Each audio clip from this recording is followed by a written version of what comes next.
하나님이 이르시되 우리의 형상을 따라 우리의 모양대로 우리가 사람을 만들고 그들로 바다의 물고기와 하늘의 새와 가축과 온 땅과 땅에 기는 모든 것을 다스리게 하자 하시고 하나님이 자기 형상 곧 하나님의 형상대로 사람을 창조하시되 남자와 여자를 창조하시고 하나님이 그들에게 복을 주시며 하나님이 그들에게 이르시되 생육하고 번성하여 땅에 충만하라 땅을 정복하라 바다의 물고기와 하늘의 새와 땅에 움직이는 모든 생물을 다스리라 하시니라. 한 곳 더 봅니다. 마태복음 28장.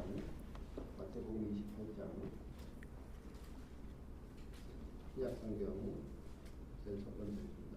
마태복음 28장 18절에서 20절까지 말씀입니다.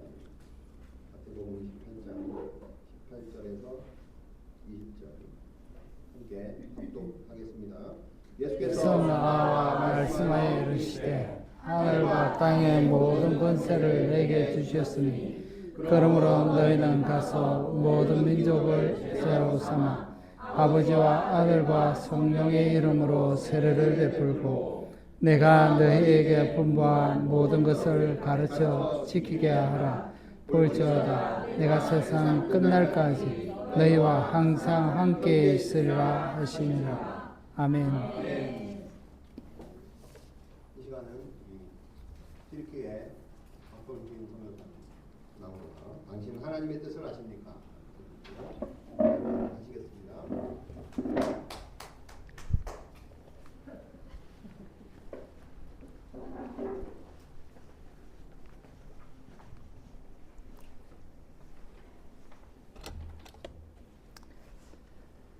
반갑습니다.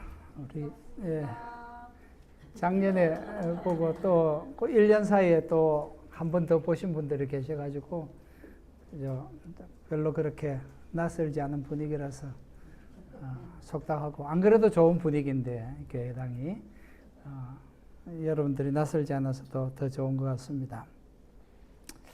여러분들은 신앙생활을 하시면서 하나님의 뜻이 무엇일까 궁금해 하신 적이 있었나요? 답을 찾으셨습니까? 네. 어떤 분들은 확실하게 붙들은 분들 계시고 어떤 분들은 또 그래요. 우리가 살면서 계속해서 묻게 되잖아요. 구체적인 부분에 대해서는 하나님 도대체 나를 통해 뭐 하기를 원하세요? 저도 2011년 그간에 처음 교회 개척을 했다가 터키에서 교회가 다 흩어졌어요. 너무너무 이제 힘들었습니다. 그때 하나님께 물었습니다. 하나님, 저한테 도대체 뭘 원하시는 겁니까? 제가 뭘 할까요? 제가 뭘 하기를 원하시는 겁니까? 왜 이렇게 힘들게 고통스럽게 이 일을 하게 하십니까? 저도 한국에서 배운 게 많고 본 게 많아가지고 가면 할 거는 많은데 한국에서 하는 것처럼 터키에서 하는 것을 하나님께서 기대하신다라고는 생각이 안 들었어요. 만약에 배운 대로, 본 대로, 들은 대로 해야 된다라는 그런 생각이 들었다면은 할 일도 많았고 할 수도 있었을 겁니다. 근데 그게 아니고 하나님 도대체 내한테 무엇을 원하시는지 질문을 하게 됐습니다. 그 뒤로 자주 이제 질문을 합니다. 어려울 때마다 또 순간순간 이렇게 결정하고 선택해야 되고 하는 그런 문제들이 있을 때마다 또 멍하니 있을 때도 그냥 가만히 앉아 있을 때도 넋두리 하듯이 하나님께 묻는 질문이 이겁니다. 하나님, 저한테 원하시는 게 뭡니까? 제가 뭘 해드릴까요? 뭘 하면 됩니까? 라는 질문들을 이제 자주 하게 됩니다. 그런데 성경을 읽어보면은 우리를 향하신 하나님의 선하시고 기쁘시고 온전하신 뜻이 무엇인지 분별하라 그랬잖아요. 바울 사도가 로마서에서. 근데 이미 하나님께서 우리 모든 사람들에게 뭘 해야 될지를 확실하게 말씀하신 것이 있습니다. 하나님은 뭘 감춰놓고 힘들게 하고 이렇게 하기를 원하시는 분이 아니고 우리한테 무엇을 기대하시는지 확실하게 말씀하셨어요. 단지 우리 각 사람이 하는 일이 다르고 시대가 다르고 하다 보니까 그 시대의 환경에 맞추어서 또 각자에게 주어진 그 삶의 환경에 맞추어서 어떻게 해야 될지 때로는 이제 구분이 안 돼서 헷갈릴 때가 있어서 그런 질문을 하지. 우리 각 인생이, 우리 모든 사람들이 우리 모두에게 향하신 하나님의 선하시고 기쁘시고 온전하신 뜻이 무엇인지는 확실하게 말씀하셨다는 거예요. 언제? 창세기에 보면은, 오늘 읽은 창세기 1장 26절에 보면 하나님께서 사람을 창조하신 의도가 있었습니다. 어떤 목적이 있었어요. 뭐죠? 1장 26절에 보니까 우리의 형상을 따라 우리의 모양대로 우리가 사람을 만들고 그들로 바다의 물고기와 하늘의 새와 가축과 온 땅과 땅에 기는 모든 것을 다스리게 하자. 이것이 사람이 창조되는 이유입니다. 하나님께서 사람을 창조하신 목적이에요. 뭐 하자고? 우리가 창조한 이 모든 피조물들로 하여금 사람들이 다스리게 하자는 거예요. 우리가 아직 사람을 창조하지 않았는데 제일 마지막에 창조할 이 사람을 통해서 이 세상 모든 만물을 다스리게 하자. 그리고 1장 28절에 보면은 사람을 만드시되 남자와 여자를 창조하시고 뭐라고 말씀하세요? 생육하고 번성하여 땅에 충만하라. 땅을 정복하라. 바다의 물고기와 하늘의 새와 땅에 움직이는 모든 생물을 다스리라. 그래서 모든 생물이 사람 앞에서 꼼짝 못하는 거야. 하나님께서 그렇게 창조 질서를 세워 놓으셨거든요. 하나님께서 태초에 이 세우신 창조 질서를 어느 누구도 바꾸지 못합니다. 지구가 서쪽에서 동쪽으로 자전하기 때문에 해가 동쪽에서 떠서 우리는 서쪽으로 진다고 말하지 않습니까? 이게 바뀔 수 있습니까? 이게 바뀌면 세상 종말이다라고 다 생각합니다. 하나님을 알든지 모르든지 간에. 이 자연의 질서가 바뀌는 것은 있을 수 없는 일이다. 그렇게 생각을 합니다. 왜? 원래부터 그랬으니까. 근데 성경은 하나님께서 이렇게 질서를 세우셨다라고 얘기하고 있습니다. 근데 생각해 보세요. 아담과 하와뿐입니다. 뭐 생육하고 번성하여 땅을 정복할 게 뭐였습니까? 두 사람밖에 없는데 다 자기 거잖아요. 뭐 선을 끌 필요도 없고 땅 문서도 필요 없고. 요즘 그래 저희들 한 번씩 하는 농담이 그겁니다. 터키에서. 야, 집은 많은데 우리 집은 없네. 하나님은 이 세상에 사람들한테 땅을 파신 적도 없고 집을 파신 적도 없는데 사람들은 이만큼 내 땅 하고 사람들이 다 자기 땅이래. 하나님 땅 파신 적 있습니까? 다 주셨거든요. 사람에게 그냥 주셨어요. 돈 받고 팔지 않았습니다. 근데 세상 사람들은 이만큼 내 땅 하고 돈을 달라 그럽니다. 돈이 있어야 땅을 살 수 있습니다. 그래서 그런 이제 요즘같이 어려운 때에 그런 생각을 하죠. 야, 하나님은 사람들한테 땅을 파신 적이 없는데 사람들은 다 돈 받고 땅을 판단 말이죠. 그 당시에 아담과 하와밖에 없는데 이 두 사람이 이게 뭘 하겠습니까? 땅을 정복하라는 의미가 뭐겠어요? 아담과 하와에게 주어진 이 말씀이 아담과 하와에게 어떻게 들렸을까요? 생육하고 번성하여 땅에 충만하라, 땅을 정복하라, 모든 생물을 다스리라.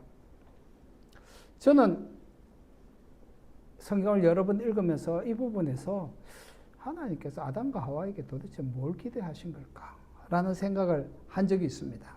그런데 아주 구체적인 대답을 해주신 분이 계세요, 성경에. 이 하나님의 이 말씀이 무슨 의미인지 예수님께서 더 정확하게 우리가 알기 쉽도록 표현해 주셨는데 그게 오늘 우리가 함께 읽은 마태복음 28장 18절에서 20절 말씀이에요. 우리는 이것을 그냥 별도로 생각합니다. 지상명령이라 그래서 주님께서 성천하시기 전에 제자들과 우리 성도들에게 주신 마지막 명령이다. 그렇게 이해하고 계세요. 물론 그거 틀린 건 아닌데 제가 볼 때는 하나님께서 천지 창조하시고 아담과 하와에게 처음 주셨던 이 말씀, 생육하고 번성하여 땅에 충만하라, 모든 생물을 다스리라, 정복하라. 이 말씀의 구체적인 내용이 뭐냐니까 예수님께서 주신 이 말씀이라는 거죠. 마태복음에. 하나님께서 창세기 1장 26절에서 28절의 말씀이 처음 인류에게 주신 말씀이라면은 처음 명령이잖아요.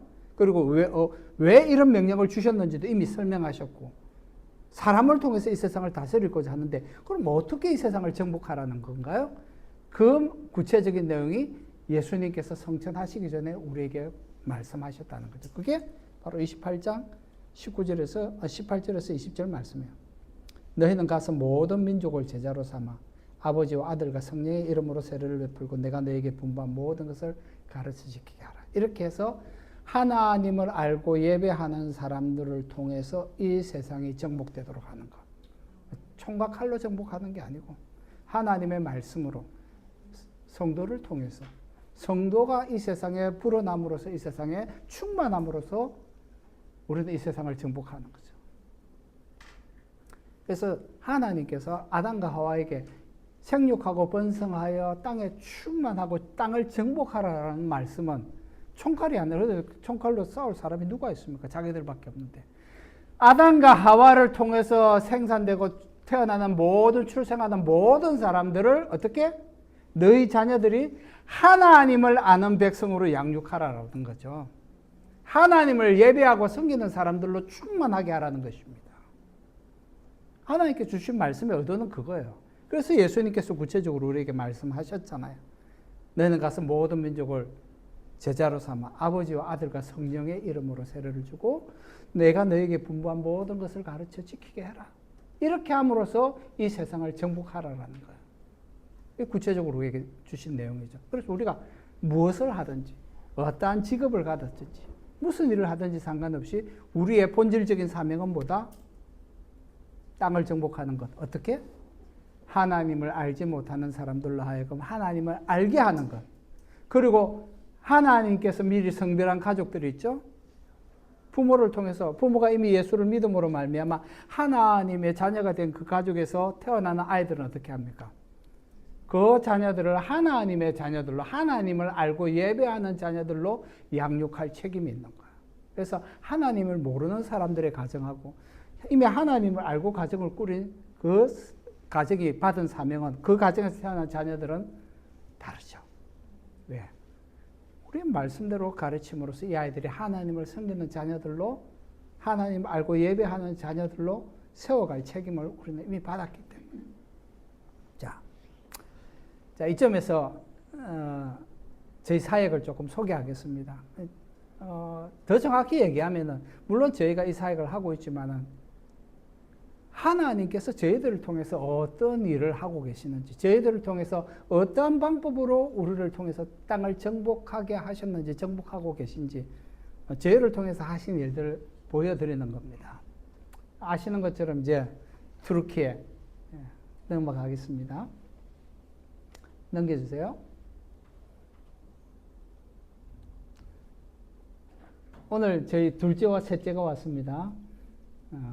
첫째는 지금 신학을 공부하고 있고요. 넘겨주세요. 자, 이 사진 터키 오셨을 때 보셨습니까? 기억나세요? 제 방에 이 사진 걸려 있죠. 그래서 제가 이 사진을 찍는 걸 좋아합니다. 그래서 사진을 종종 찍었었는데 기회가 있어서 아야소피아를 찍게 됐습니다. 근데 뭐가 하나 들어와 있죠. 예? 독수리. 어떤 분은 독수리를 아마 이게 화면이 좋은 데서는 독수리로 보이고 화면이 좀 희미한 데서는 비둘기로 보이나 봐요. 저는 비둘기를 찍었습니다. 저기 들어와 있는 건 비둘기입니다. 근데 저는 이 사진을 볼 때마다 그 생각을 해요. 여러분들은 이 아야소피아 보셨잖아요. 여러분들도. 보신 분 못 보신 분도 계시죠? 보러 오세요. 근데 저는 이 건물을 볼 때마다 뭘 생각하느냐 하니까, 자, 이 건물이 언제 지어졌느냐? AD 572년에 공사를 시작해서 579년에 공사가 끝났습니다. 무슨 건물로 지었죠? 교회당으로 지었습니다. 정교회당으로 지었어요. 그래서 약 1000년, 900년 넘게 약 1000년 가까이 교회당으로 사용했습니다. 왜 1000년만 사용했을까요? 1453년에 오스만 터키가 들어오면서 여기를 정복해버렸어요. 콘스탄티노플을 동로마 제국을 정복해버렸어요. 그래서 이곳은 더 이상 예배당으로 쓰지 못하고 뭘로 바뀌었느냐? 1453년부터는 모스크가 됩니다. 여러분 아는 모스크. 우리는 잠이라고 그럽니다. 모스크로 바뀌어버렸어요. 그러다가 오스만 터키가 1차 대전 때 이제 연합군에 의해서 없어졌잖아요. 멸망하고 난 다음에 1923년에 터키 공화국이 생기게 됩니다. 그곳에. 그래서 1935년부터 이곳이 모스크에서 박물관으로 바뀌게 됩니다. 뭘로 바뀌었다고요? 박물관. 그전에는 교회당, 모스크, 박물관 됐어요. 그러다가 2022년부터 이것이 뭘로 바뀌냐니까 다시 모스크로. 지금 대통령이 다시 모스크로. 그래서 박물관으로 있을 때 여러분들 와서 보신 분들이 계실 거고 22년 모스크로 처음 바꿨을 때는 한 2년 정도는 볼 수가 없었습니다. 왜? 모스크였기 때문에.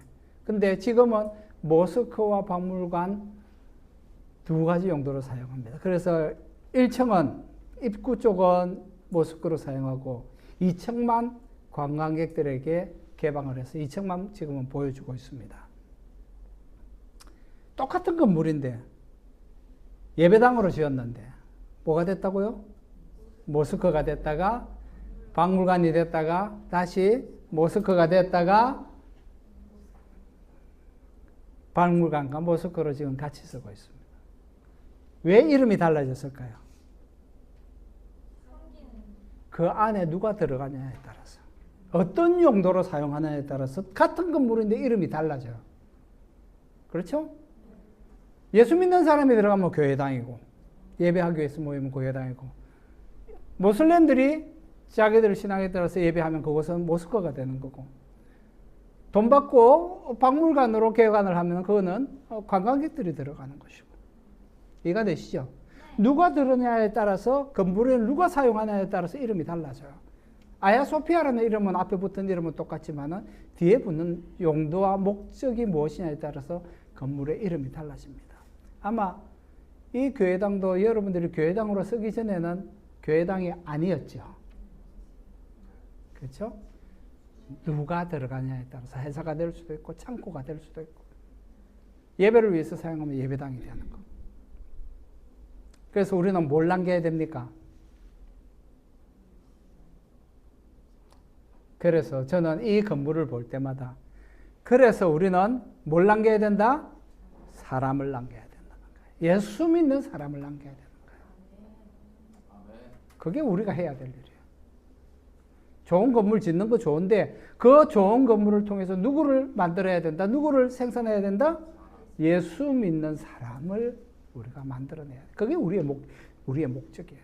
나를 향하신 하나님의 선하신 목적이 뜻이 그것이라.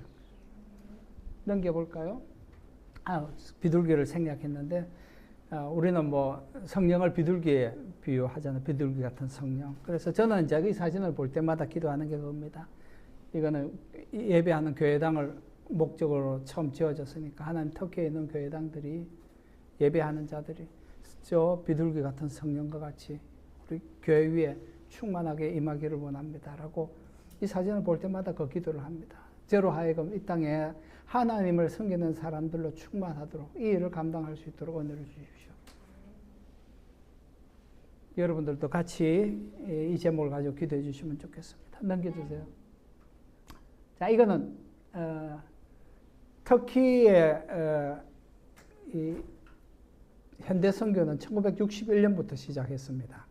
1923년에 터키 공화국이 세워졌다 그랬잖아요. 오스만 시대 때 선교사들이 있었습니다. 근데 그것은 주로 정교회 교인들을 상대로 선교사들이 왔고요. 왜냐하면 그 모슬렘들을 향해서는 그때는 선교할 수가 없었습니다. 그래서 정교회 교인들을 위해서 선교사들이 있었고 그것도 오스만 말기 때는 전부 다 추방했습니다.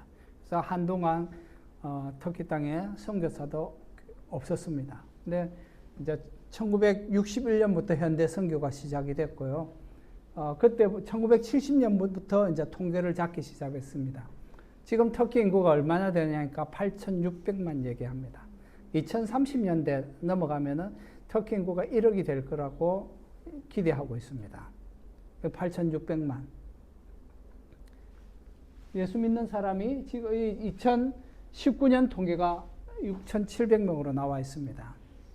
지금 26년인데 2년에 한 번씩 통계가 나오는데 제가 마지막 통계를 아직까지 받지를 못해서 21년, 23년 통계를 못 받아서 그런데 약 8,000명 정도 됩니다. 그러니까 8,600만 명 가운데 8,000명 정도입니다.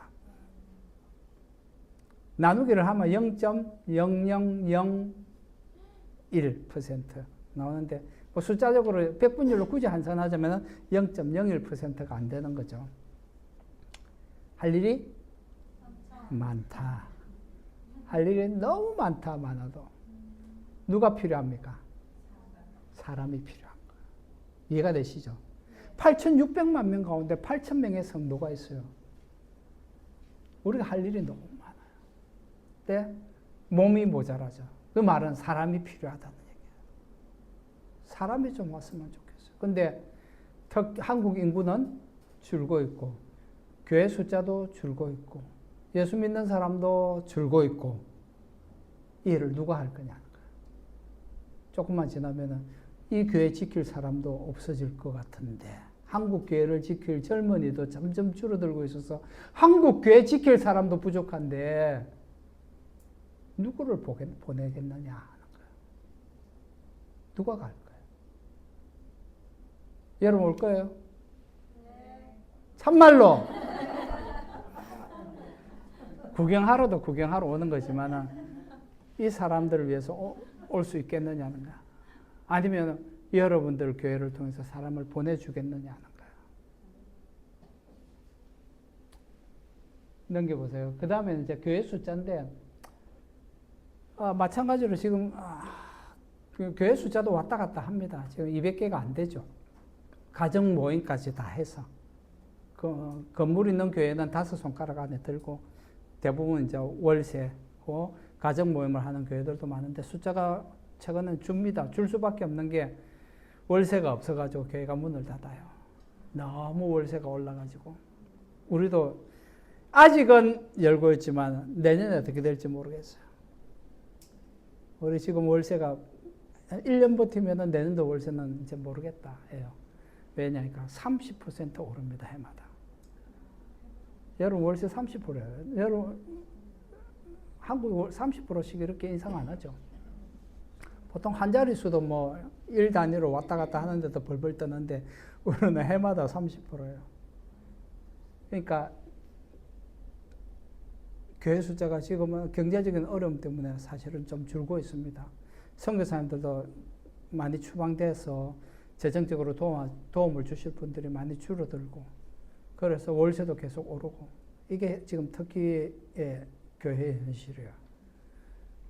교회 숫자도 많아져야 되는데 터키의 행정도가 81개입니다. 한국은 8도잖아요. 그러니까 한 10배 정도만 81개 도가 있는데 그 중에 어떻게 갈라붙여야 한 200개를 갈라붙일 수 있을까요?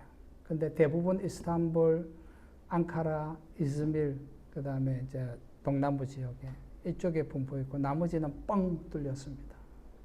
교회는 고사하고 성도, 예수 믿는 사람 한 명 없는 도시도 많습니다.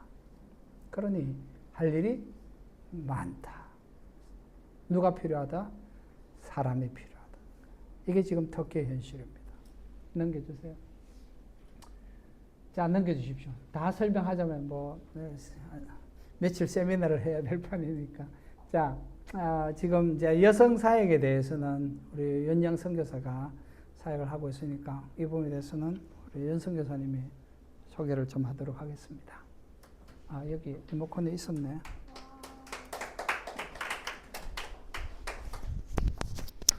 되죠? 엄청 친한 척. 사진을 보면 우리 그 개척교회 사진이 하나 있는데요. 계속 좀 넘겨봐 주세요. 계속 넘겨봐 주세요. 좀 더 뒤로 넘겨봐 주시면 더 뒤로요. 예, 요 사진. 예, 이 사진. 예, 제가 에피소드 재밌는 얘기를 하나 하고 하면 앞에 서면 되게 긴장이 돼요. 제가 무대로 어지간히 선 사람인데 반갑습니다. 또 아시는 분들이 또 이렇게 미인들이 계셔가지고 저희 저희 교회가 청년부께 너무 감사드려요. 너무 위로받고 너무 힐링되는 그런 시간들을 여러분들이 보내주신 예쁜 그 뭐죠? 비닐봉지라고 하기에는 너무 예쁘게 생긴 과자를 우리 그 주일학교 아이들, 찬양대 애들하고 전 교인이 다 넉넉하게 하나씩 가져갔는데 맛있는 것만 들었더라고요. 그래가지고 영원히 잊지 못할. 그리고 저희 교회 오셔가지고 밥을 조금 해주신 분 교회들이 한두 단체가 있는데 제일 적은 인원에 제일 풍성하게 너무 감사드려요. 그래서 다음에 또 청년부들도 한번 기대해 보겠습니다. 오셔서 함께 또 섬길 수 있는 시간 가지면 좋겠습니다. 좀 전에 제가 얘기한 그 사진 한 가족이 나오는데요. 좀 전에 제가 여기라고 하는 데를 멈춰주시면 더 뒤로 넘기면 예, 제가 너무너무 사랑하는 여기에 지금 한국 분들 빼고 저 왼쪽에는 저희 시아버님이신데 소천하셨어요. 근데 이제 저희 오셨을 때 한번 저희가 처음 개척한 교회인데요. 저 자매들하고 형제가 6형제의 그 장남인 오잔이라는 형제가 저희들의 어떻게 보면 첫 개척교회의 첫 열매 가족인데 지금은 이 가족이 다 독일로 갔어요. 너무 먹고 살기 힘들고 너무 가난한 지방에서 살다가 올라와서 공교롭게도 제가 이 사진을 이제 먼저 보자고 한 이유는 이 자매들이 18세 이전에 다 결혼을 할 수밖에 없는 그런 상황 가운데 터키가 놓여져 있습니다. 재미난 한 가지 얘기를 드리자면 제가 처음에 29에 이제 29 목사님 제가 10분보다 조금 더 써도 되겠죠? 예, 그래서 29에 제가 터키를 해외여행지로 처음으로 비행기를 그렇게 길게 탄 게 처음이었어요. 제가 굉장히 겁이 많은데 또 든든한 목사님 옆에 그때는 저희 아들들이 없었어요. 저 아들들이 정말 11년 만에 태어난 저희 귀한 선교지 열매들입니다. 그리고 지금도 야단치고 있는데 야단치면서도 굉장히 저희를 잘 섬기고 교회 청소하고 오전에 막내가 피아노를 쳐요. 한인 예배 때는 피아노로 섬겨주고 오후에는 드럼으로 해주고 근데 쟤랑 제일 많이 쟤는 사춘기 나는 갱년기를 보내고 있는데 내년에 가요. 내년에 가면 진짜 어쩌나 하고 있습니다. 그래서 그런 가운데 제가 딸이 없어요. 아들 셋인데 정말 이 엄마라고 불러요. 저한테 이제 엄마라고 부르는데 쟤들이 지금은 이제 엄마가 됐지만 다들 엄마가 됐어요. 3자녀 2자녀를 놓은 엄마들이 됐는데 맨 막내가 유치부였어요. 5살쯤 된 딸들이에요. 그때부터 이제 지금까지 인연을 이어오고 양육하고 했던 자매들인데 처음 이제 매주 교회에서 너무너무 가난하니까 8명의 가족에 너무 아빠 혼자 벌어서는 월세 감당하기도 그때도 힘들었어요. 교회에서 그래서 이제 식료품 같은 걸 많이 지원해 주는데 이게 한계가 있는 거예요. 교회도 어렵잖아요. 그러니까 저희 가정에 이제 자녀가 없기도 하고 또 위탁을 좀 하셨어요. 그래서 이 가족을 좀 도와줬으면 좋겠다. 수요일날 가서 예배도 드리고 저희가 그 외곤형 중고차가 있었는데 이 가족을 교회에 매일 교회에 한 2년 동안 그죠? 2년을 이 8명을 외곤이니까 이게 창이 좀 뚫렸잖아요. 그러니까 한 3명은 외곤 그 트렁크인데 되게 컸어요. 거기 태우고 부모님들 뒷자리 태우고 이렇게 해서 10명이 그 자동차에 타고 한 2년을 이 가족을 섬겼더니 차가 나중에 진짜 퍼지더라고요. 그 정도로 이제 굉장히 가족 같은. 근데 아버지는 돌아가셨어요. 아버지는 뇌졸중으로 또 독일에서 돌아가셨는데 어느 날 이 집에 방문을 매주 했었는데 이제 여동생 같이 이제 제가 너무 여자애들 좋아하니까 머리도 많이 따주고 쟤들은 언니라 부르고 막 그런 관계인데 어느 날 갔어요. 선교지 도착한 지 저게 2년이 안 됐을 때죠. 제가 제 나이 29에 갔으니까 30이 간 넘었나? 요 시점에 이제 저 가족을 만나서 섬기고 돕고 하는 과정 가운데 어느 날 매주 방문을 했는데 그날은 꼭 와야 된다는 거예요. 그래서 이제 YM 어떤 선교사님 남자분 한 분하고 우리 목사님하고 이제 세 사람이 갔어요. 갔더니 특별한 걸 준비했기 때문에 와야 된다는 거예요.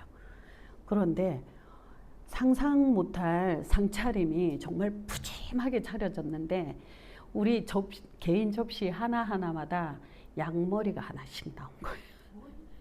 양머리가 혓바닥을 내밀고 눈알은 이렇게 동동 뜨고 그게 1년에 한 번 정도 먹을 수 있는 귀한 음식이라고 양머리를 1인 1머리 해서 줬는데 정말 그 최선을 다해서 앉아 있었어요. 먹지도 못하겠고 더 쇼킹한 것은 그 아흐멧이라는 이 아이들의 아버지가 저희가 너무 감사한 거죠. 계속 자기들을 돌봐주고 그때 이제 좀 큰 언니들은 저랑 사이즈가 비슷해서 제가 가지고 있는 거에 2개가 있으면 옷도 나누어주고 입혀주고 막 그랬었어요. 그래서 잘 지냈는데 그 다음에 뭐냐면 목사님한테 너는 나와 이제 의형제를 맺어야 된다 하고 성경에도 나와 있는지 모르겠는데 양의 누나를 하나씩 빼라는 거예요.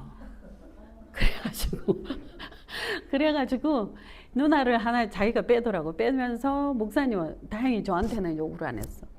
하나씩 빼가지고 목사님한테 서로 자기 그 양머리 하나 있는 거를 누나를 교환해서 이거를 먹으면 의형제가 된다는 거예요. 가족이 된다는 거예요. 목사님이 먹었을까요? 안 먹었을까요? 안 먹었습니다. 도저히 못 먹는 거죠. 왜냐하면 그러면 저희가 지금 그 딱 네 개의 머리만 준비했더라고 보니까. 근데 애들은 6명이랬잖아요. 그 애들이 얼마나 뒤에서 침을 흘리고 있었겠어요. 1년에 한 번 먹어볼까 말까 하는 귀한 음식인데 우리 앞에만 머리가 하나씩 놓여 있고 애들은 보니까 이제 애들은 가라 하고 이제 우리 먼저 손님을 대접하는 거예요. 우리 문화랑 너무 비슷해요, 옛날. 그랬는데 내가 딱 보니까 얘들이 우리가 남겨주는 음식을 포식을 하겠구나. 근데 저는 거의 못 먹었어요. 못 먹고 위장을 이렇게 안에다가 밥을 넣고 이렇게 꼬매가지고 이제 먹고 그다음에 혓바닥을 이렇게 잘라서 즉석에서 스테이크 썰듯이 먹으래요.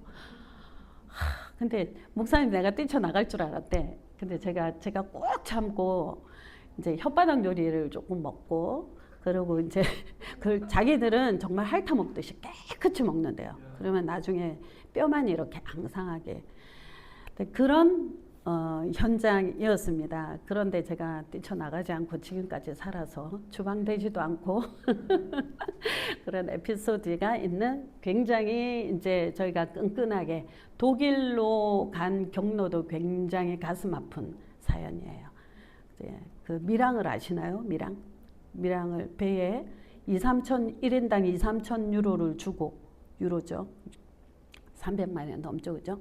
1인당 2, 3천 유로를 주고 밀항을 해서 어째 독일로 가려고 했는데 또 다른 나라에 떨어져서 거기서 또 고생을 하다가 또 어째 독일까지 다 이젠 도착했어요. 해서 근데 막내가 갈 때 아버지가 먼저 갔고 그 다음에 자녀들이 다 갔는데 가는 과정들이 굉장히 히스토리가 굉장히 가슴 아픈 사연들이 많은 아직까지도 저희가 가슴에 품고 기도하는 그런 이제 가족이고 그래서 너무너무 가난한 집에서 이 아이들이 터키에서는 공부할 수 없는 그런 상황 가운데서 독일을 갔습니다.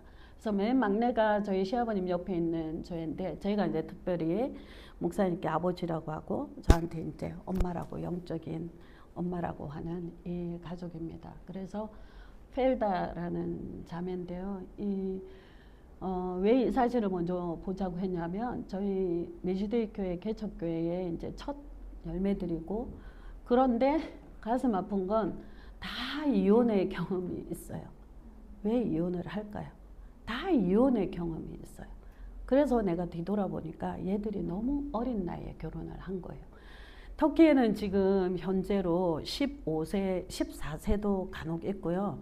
15세에서 18세 미만의 미성년자들이 결혼을 할 수밖에 없는 문화적으로 특별히 이 가족도 쿠르드족이고요. 쿠르드인들이 열악한 환경에 많이 살아요. 그래서 대도시 8개 도시를 벗어나면 여성들의 권위가 굉장히 바닥이에요. 그래서 거의 다 18세 미만에 결혼을 했고 또 그 오잔이라는 오빠 1명에 여동생 5명이죠.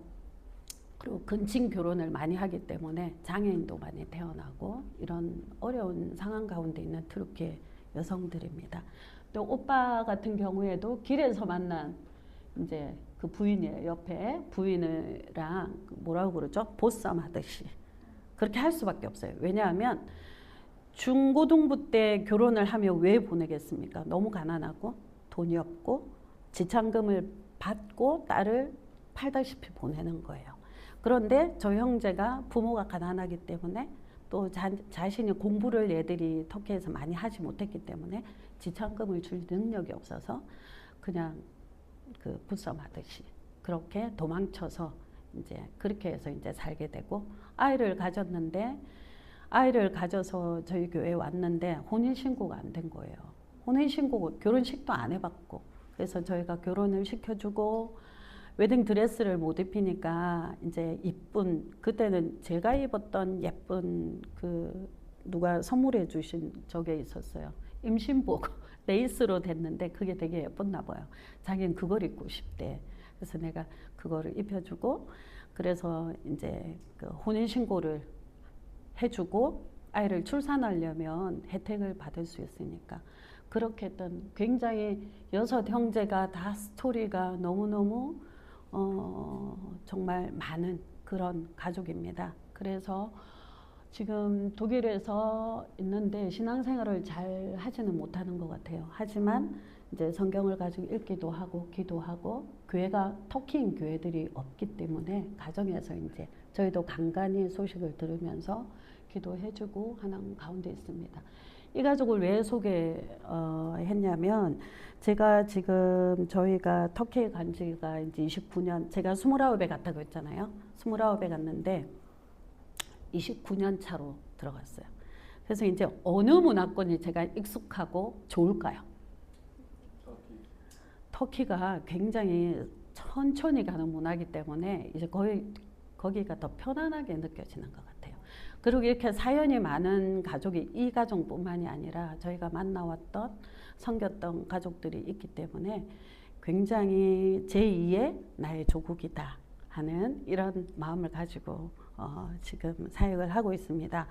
그런데 저희 지금 최근에 요 몇 년간 저희가 여성 사역이 굉장히 활발하게 되고 있는데요. 마더와이즈 사진을 보여주세요. 예, 마더와이즈라는 여성 사역이 저희 8명 사역자로 인해서 사역자들과 함께 지금 사역이 일어나고 있는데요. 저희가 이 사역을 위해서 한 1, 2년을 배우기도 하고 준비해서 준비 앞쪽으로 가야 될 것 같아요. 네, 한 칸만 더. 네.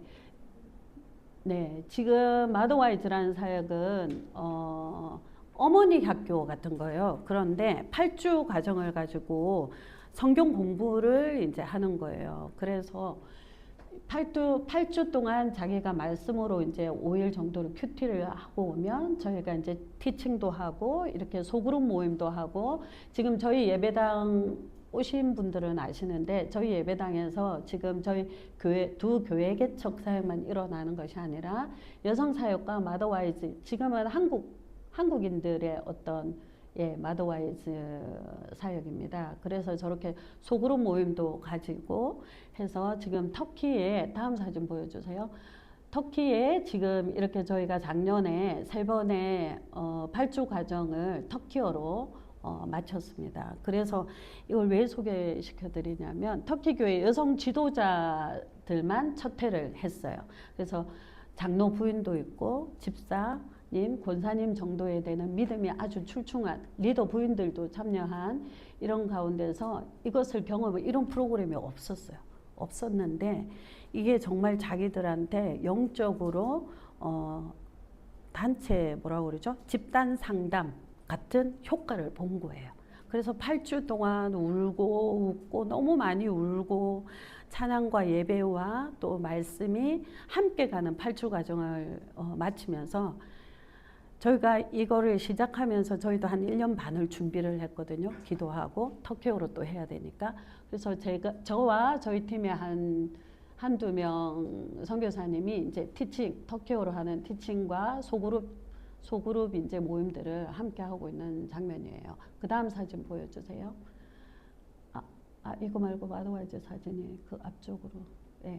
예, 이거는 지진 지역에 저희 마도와이즈 팀이 퀼트를 배워서 이제 그 마도와이즈를 시작할 때 저희가 회비를 한 20불 정도 받는데 8주 동안 저희도 회비를 내고 또 저희가 또 식사를 또 제공을 해요. 그래서 8명이서 매주 8주에 2번씩 해서 메인 요리와 샐러드와 디저트와 해서 이제 거의 풀 저녁 식사와 함께 또 티칭도 받고 또 이제 집단 이제 상담처럼 그런 시간도 가지고 그 교재를 가지고 성경부를 해서 오다 보니까 여기에는 하나님과의 관계, 자기와의 관계, 또 자녀와의 관계, 또 세상과 직업과 함께 하시는 하나님과의 관계를 이 책 한 권에 다 다루고 있어요.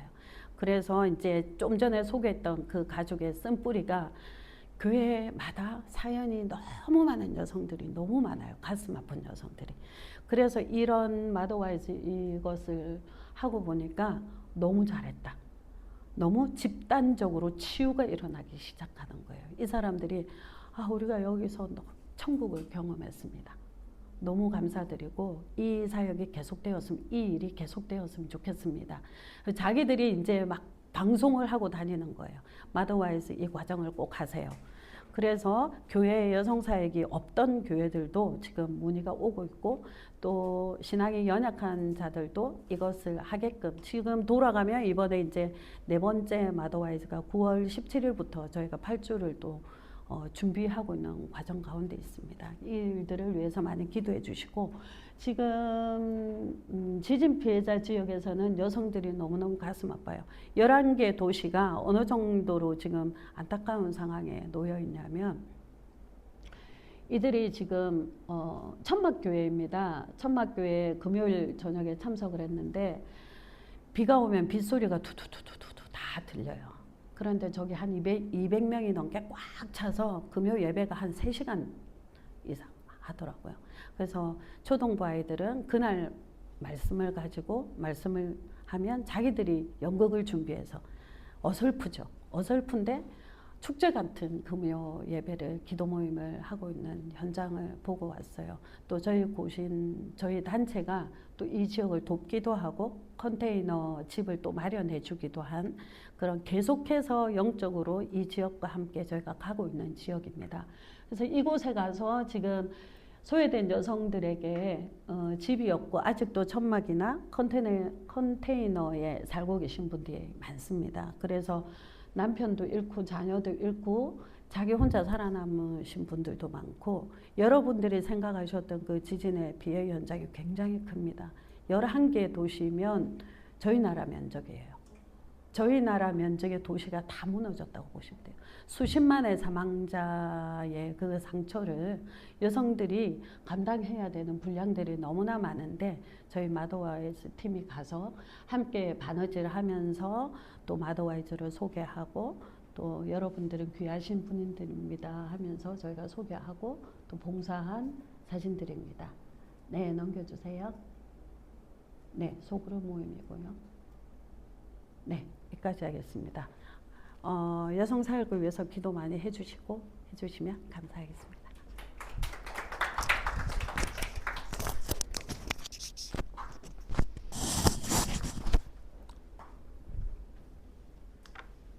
여성 사역 소개했으니까 이제 거의 다 된 것 같은데 할렐루야 찬양대 사역도 있습니다만은 이게 2000년부터 거의 20년 동안 사역을 했습니다.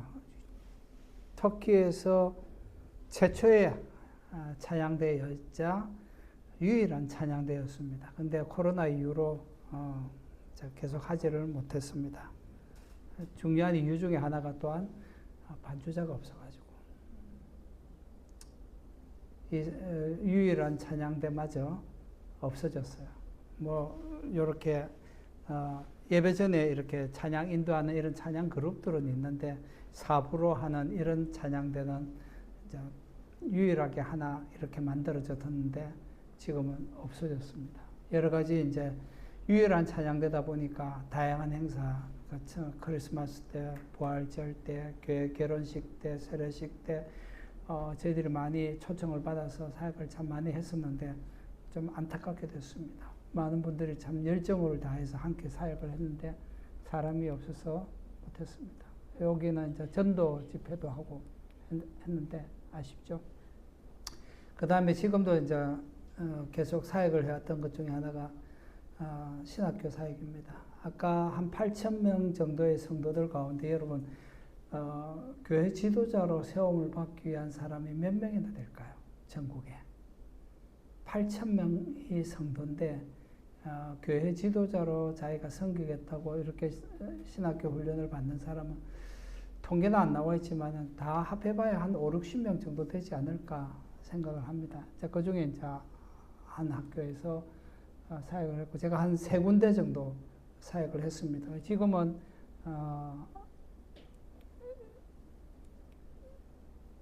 지방신학교, 그러니까 아라라산 아시죠?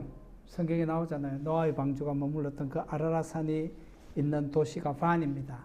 반에서 차로 한 3시간 정도 더 들어가야 돼요. 아라라산은. 내가 반하고 그 아라라산과 반 사이에 칼스라는 도시가 있습니다. 그곳에 이제 아주 시골이죠. 우리로 말하자면 강원도 두메산골 같은 그곳에 이제 소수지만 또 신학생들이 있습니다. 거리가 너무 멀다 보니까 비행기로 이스탄불에서 2시간 가야 됩니다. 그러다 보니까 매주 가기는 어렵지만은 이제 인터넷으로 강의도 하고 시작할 때나 마칠 때는 또 직접 가서 만나서 하고 싶고 기회만 되면 가고 싶은데 요즘은 워낙 비행기 값도 비싸고 이러다 보니까 쉽지가 않아요. 근데 저 혼자서는 참 힘든데 이 사역을 저희 팀이 우리 같이 하고 있습니다. 그 다음에 계속해서 하고 있는 사역이 바로 교회 개척입니다.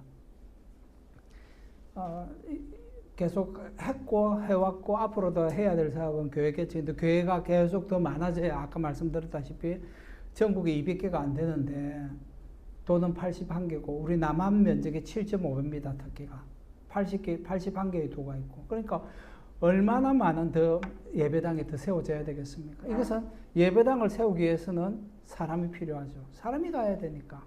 근데 20만보다 작은 그런 도시에는 외국인들이 가기가 어렵습니다. 왜냐하니까 경찰이 이제 나가주세요 하기 때문에 현지인들을 많이 보내야 되는데 그만큼 현지인들을 많이 양육을 해야 되고 갈 데가 아직 많은 거예요. 아직까지도 선교사가 할 일도 너무너무 많은 나라입니다.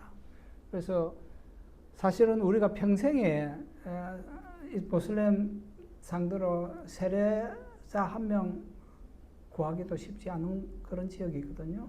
근데 2011년 해에 그 해에는 봄에 4명이 세례를 받았고 가을에는 11명이 세례를 받았습니다. 그 해에는 정말 풍성했죠. 이 말은 뭐냐 하니까 하나님 택한 백성이 있다는 거예요. 이슬람권 선교 잘 안 되죠. 시간이 더디 가고 참 사역의 열매가 잘 없는 것 같이 보입니다. 실제로 힘들고 시간 오래 걸리고 예수 믿는 사람 많지 않아요. 말씀드렸다시피 8,600만 명 가운데 아직 8,000명이 안 돼요. 1961년부터 선교했는데 아직 더 많은 시간이 필요할지 몰라요. 근데 우리는 그런 평가할 자격이 안 되는 게 뭐냐 하니까 우리 옛날 대한민국 이전에 조선시대 때 복음이 들어왔을 때 우리가 두 손 들고 환영했습니까? 아니거든요. 많은 순교자 냈습니다. 1907년부터 1907년에 평양 대부흥 운동이 일어나면서 그때부터 이 복음의 열정들이 강하게 이제 역사하기 시작했죠. 1910년도에 그 당시 조선에 예수 믿는 사람이 20만 명 정도였습니다. 그래서 그때 기도 제목이 뭐였냐 하니까 100만 명 구령운동, 100만 명을 전도하자는 운동이 1910년부터 시작이 됐어요. 그래서 1907년도 평양대보훈운동 이후부터. 그러다가 가장 정점을 찍은 게 언제입니까? 80년대, 1980년대, 90년대잖아요. 이때가 오기까지 많은 피를 흘렸습니다. 우리도 마찬가지였어요. 쉽게 복음을 받아들이지 않았습니다. 그때는 유교와 불교 때문에 쉽게 받아들이지 않았어요. 이슬람도 지금 시작이에요. 시간이 더 걸릴 수 있습니다. 그렇다고 해서 우리가 관심을 끊으면 안 된다는 거죠. 왜? 보다시피 하나님 택한 백성이 있다는 거예요. 보십시오.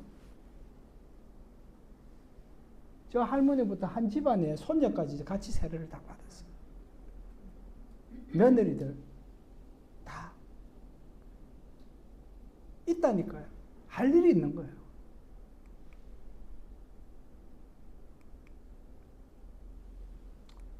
그러다가 제가 한인교회를 같이 개척하게 됐어요. 왜?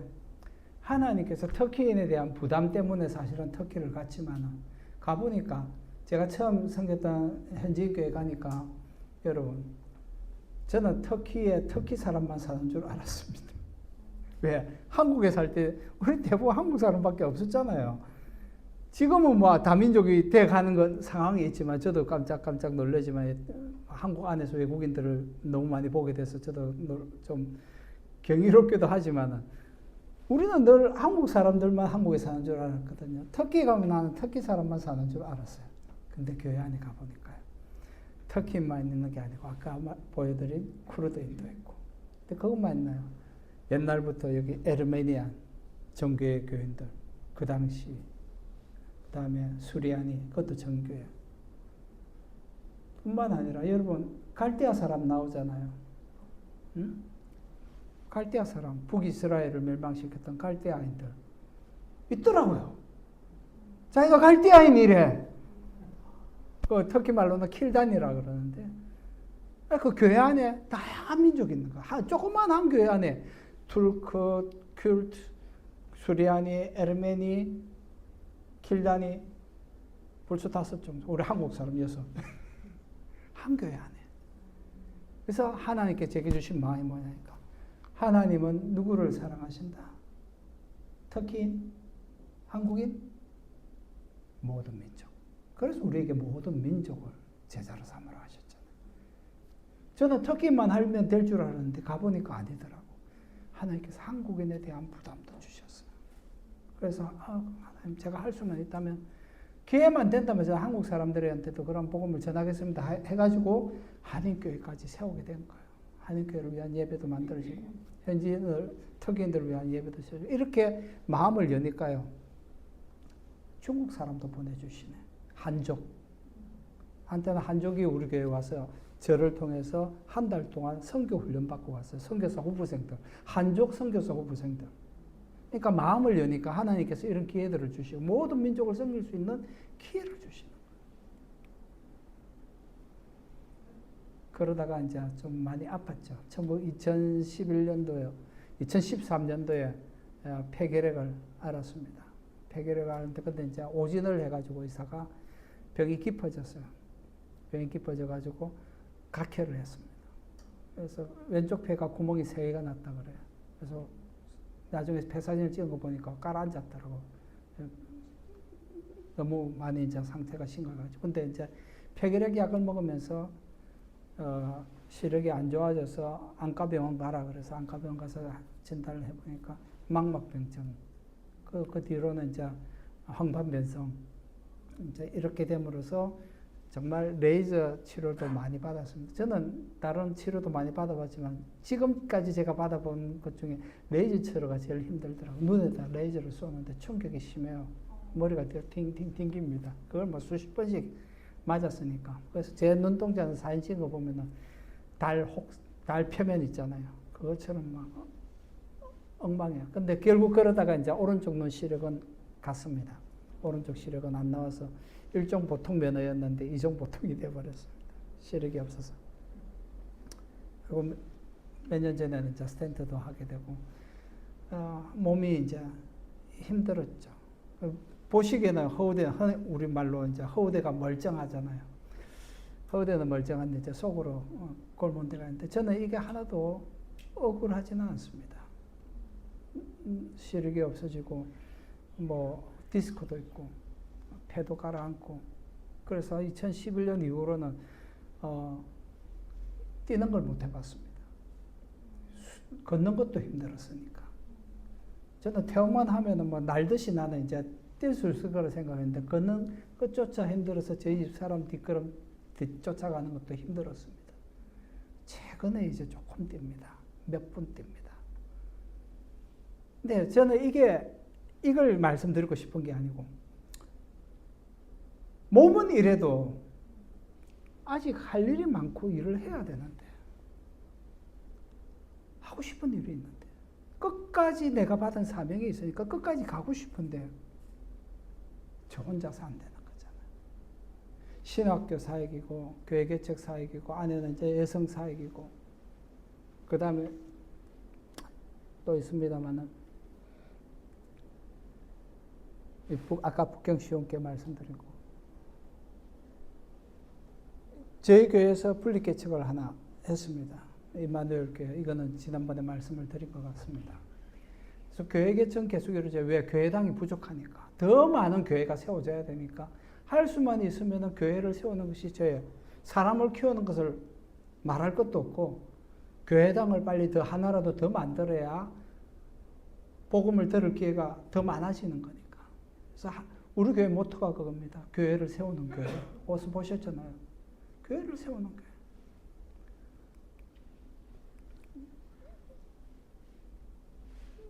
현지인과 이제 사모님은 우리 한국 분이세요. 그래서 임마누엘 교회가 개척이 나갔고 개척 뭐 몇 가정만 보낸 게 아니고 저희 아내와 저 말고는 다 갔습니다. 몇 가정 안 되니까. 근데 몇 가정 안 되는데 다 보내는 게 더 힘들어요. 수백 명, 뭐 수천 명 가운데 원하는 사람 해가지고 보내주는 것도 쉽지는 않겠지만은 우리가 가진 거 다 떼서 보내줬습니다. 그렇게 해서 교회당 하나를 더 만들었어요. 교회 하나를 더 만들었습니다. 근데 처음에는 원래는 우리 둘밖에 없었기 때문에 처음에는 개척교회 늘 하는 게 그래 힘들지 않았어요. 근데 이렇게 떼주고 나서 다시 처음부터 두 사람이 하려니까 지금은 좀 많이 힘들어요. 제가 이거 은퇴하기 전에 한 번 더 교회를 분리 개척을 할 수 있을까 싶을 정도로 좀 힘든 시간을 지냈습니다. 근데 보다시피 하나님께서 또 지금 사람들을 보내주세요. 말씀드렸잖아요. 택한 백성이 있다니까 지금. 우리가 해야 될 일이 있는 거. 제 몸은 망가져도 저 이제 우리 70세까지 할 수는 있습니다. 은퇴가 70세인데 한국 나이로 63입니다. 아직 7년 남았잖아요. 7년 동안 해야 될 일이 있고 해야 될 사명이 있고 하고 싶은 일도 있고 더 일을 해야 되는데 지금 한계점에 와 있습니다. 체력적인 한계를 넘어서서 지금은 뭐가 문제냐 하니까 재정적인 문제입니다. 터키가 너무 지금 어렵습니다. 물가가 너무 치솟아서 이제 저희 집이고 교회당이고 월세를 이제 1년 정도, 1년 뒤에는 낼 수 있을까? 그런 마음이 들어요. 왜? 너무 이제 치솟으니까 우리가 받는 사례비는 일정한데 이걸 가지고 계속 감당하기가 어렵겠다는 생각이 듭니다. 근데 방법이 있죠. 원래 선교는 몸은 저희가 왔지만 한국 교회가 후원하지 않으면 우리가 갈 수 없는 상황이죠. 한국 교회가 후원하겠다고 약속했기 때문에 우리는 그것 때문에 가서 사역을 할 수 있는 거거든요. 하고 있고. 근데 지금 현실적인 벽은 뭐냐니까 월세를 못 내면 어떻게 되지? 자, 그런 임계점까지 와 있는 겁니다. 그래서 여러분들에게 이 부분을 말씀드리고 싶어요. 몸이 망가지는 건 억울하지 않습니다. 더 할 수 있어요. 아직까지 더 뛸 수 있고 뛰기 위해서 매일 걷고 저는 노력하고 있습니다. 마지막까지 제게 허락하는 그 시간까지 하나님께 제게 주신 사명을 우리가 감당하기를 원합니다. 근데 한국 교회가 함께 해야 됩니다. 우리끼리만 할 수가 없어요. 그래서 여러분들에게 이 부분을 말씀드립니다. 아직까지 우리가 해야 될 일이 너무 많이 있고 우리 선교사들이 해야 될 일들이 너무 쌓여 있는데 벌써 이제 한국 교회는 외국으로 선교사 파송하는 게 벌써 몇 년 전부터 줄어들고 있어요. 안 옵니다. 와도 숫자가 얼마 안 되고. 그래서 하나님, 우리에게 사람이 필요한데 주님께서 말씀하신 것은 바로 휘어져 마치 추수할 때가 되었으니 추수할 일꾼을 보내어 주소서 하라고 분명히 주님께서 우리에게 그렇게 가르쳐 주셨고 저들은 계속해서 요청하고 있는데 오는 사람의 숫자가 계속 줄고 있어요. 그리고 재정적인 부분도 지금 이제 우리가 월세를 낼 수 없는 이런 상황이 되면 어떻게 할까? 교회당 문을 닫을까? 문을 닫아도 우리는 일은 할 수 있겠다. 근데 터키에는 교회당이 필요합니다. 사람들이 모여서 함께 예배할 공간이 필요하고 이 사람들을 양육할 공간이 필요해요. 그래서 이런 부분들 현실을 여러분들에게 말씀을 드리는 겁니다. 할 일은 아직 너무 많고 사람들도 와야 되는데 벌써 한국 교회 관심이 끊어지고 우리가 힘들다라는 얘기를 합니다.